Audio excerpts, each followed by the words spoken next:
কোন জমিনের মাটি আমার হবে গোরস্থান। জোরে বলেন। জানি না কার চোখের জলে পাইব পরিত্রাণ, কোন জমিনের মাটি আমার হবে গোরস্থান।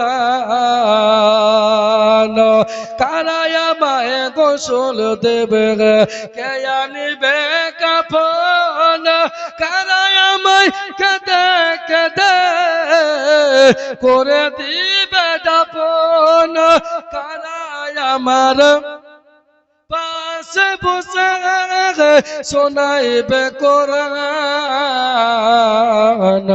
কোন জমিনের মাটি আমার হবে গোরস্থান।